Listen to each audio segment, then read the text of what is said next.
একটা ছোট শহরে আরিফ নামের এক যুবক ছিল, যে ছিল খুব সৎ এবং পরিশ্রমী। প্রতিদিন সে ছোট্ট শহরের একটি দোকানে কাজ করত, আর তার স্বপ্ন ছিল পরিবারের জন্য একটি ভালো জীবন গড়ে তোলা। তার সবচেয়ে ভালো বন্ধু ছিল ইমরান, যাকে সে খুব বিশ্বাস করত।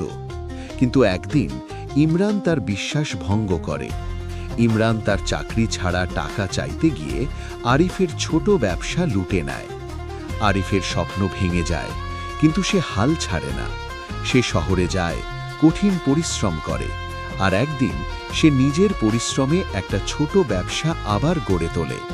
সে মানুষের বিশ্বাস পুনরায় জিতে নেয়, নতুন করে কামাই করে, আর একদিন তার সেই হারানো সম্মান, স্বপ্ন এবং আত্মবিশ্বাস ফিরে পায়।